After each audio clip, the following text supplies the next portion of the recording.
이번 주 시장이 가장 주목하는 지표는 미국의 소매 판매다. 미국 경제에서 소비가 차지하는 비중은 전체 경제 활동의 약 2분의 3으로 평가되며 이는 소매 판매가 경제 흐름을 결정하는 핵심 변수임을 의미한다. 이번에 발표될 9월 소매 판매는 전월 대비 0.4 증가가 예상된다. 이는 8월에 기록된 0.6 증가보다는 둔화된 수준이다. 정부 셧다운으로 인해 해당 지표가 지연 발표되고 있어 이번 수치는 소비의 실제 탄력성을 확인하는 중요한 자료가 된다.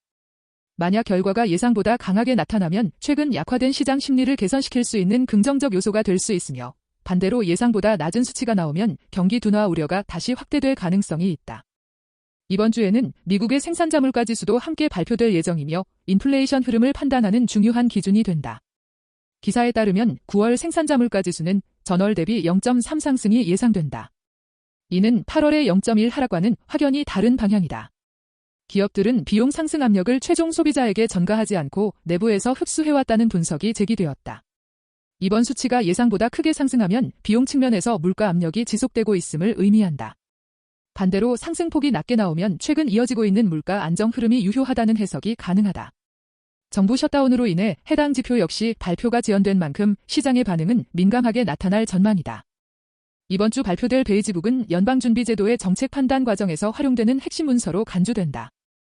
최근 베이지북은 미국 경제가 대체로 안정적이라는 평가와 함께 노동시장에서는 해고, 증가가 관찰되고 있다고 설명한다. 또한 소득 수준이 낮은 계층과 중산층의 지출이 감소하는 경향이 나타났다는 경고도 포함되어 있다.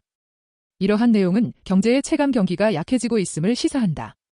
현재 일부 정부 통계가 지연되고 있는 상황에서 베이지북은 연준이 지역별 경제 흐름을 파악하는 데 더 큰 비중을 차지할 가능성이 있다.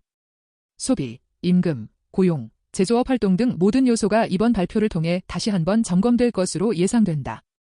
미국이 주도하는 우크라이나 관련 평화협정 논의가 시장의 주요 관심사로 부상했다. 에너지 시장에서는 이 협상 가능성이 유가 변동의 요인으로 작용하고 있다. 기사에서는 브렌트유와 WTI 가격이 하락세를 보였다고 언급한다. 이는 제재 완화 가능성이 부각되면 원유 공급이 늘어날 수 있다는 해석이 반영된 결과다. 지정학적 긴장이 완화되면 에너지 가격이 안정되고 원자재 시장 전반의 부담이 줄어들 수 있다.